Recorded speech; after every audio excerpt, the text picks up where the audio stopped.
I in desperate need of a haircut? Yes, I am.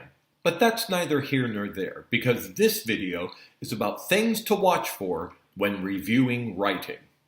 Now, these are things that tend to come up again and again for writers, and it's important to tune into these early on so that hopefully your writers will learn to self-correct as they produce more writing. Let's begin with the 3 Ds: details, depth, and dialogue.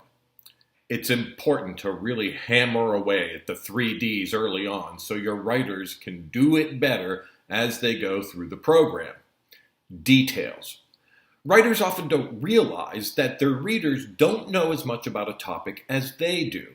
So whenever they are leaving out details that would help the reader to understand what they're talking about, be sure to comment on that.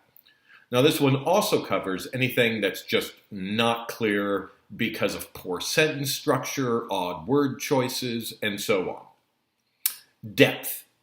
For fiction writers, this one is primarily about whether or not they're describing things well. For nonfiction writers, this is all about citing research. Now, the writer may or may not have any credibility in the field they're writing about, and this is especially true for our younger writers. So the way they build credibility for their claims and back up their arguments is by citing research on their topic. Dialogue/quotes. Now, for fiction writers, this one is pretty self-explanatory. We want to read dialogue between characters because the way they interact with each other tells us a lot about them. So dialogue is critical to character development. For nonfiction writers, this is about the judicious use of quotes. Again, this is about building their credibility. We want to see good, solid quotes from experts or those with first-hand knowledge in the topic about which they're writing. Now, what's the balance here? Well, too many quotes or quotes that are too long, that's no good.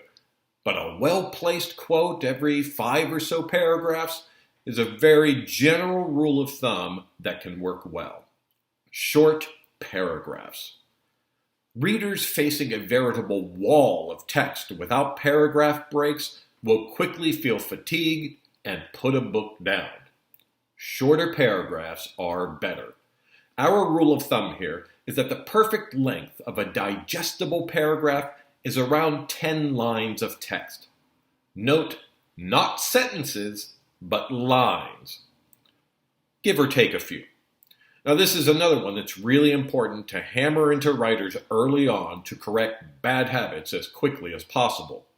In their first few pieces, if you notice long paragraphs, take the time to comment that this paragraph is too long.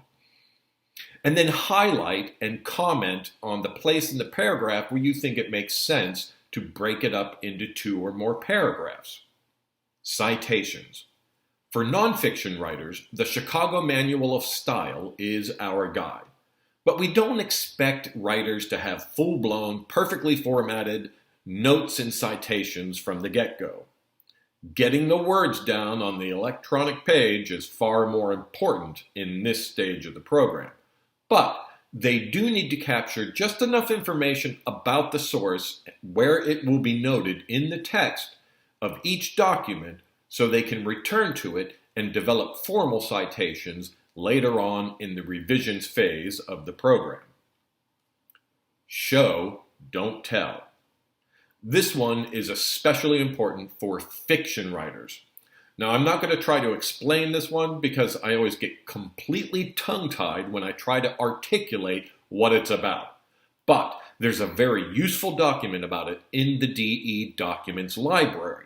So go to the Resources for DE folder and then into the Additional Resources folder, and you'll find it in there. Now, obviously, this list could go on and on and on in terms of what you'll be commenting on in your review work. What I've covered here are just the usual suspects we see a lot of in this program. So, good luck, and I will see you in the weekly DE meeting.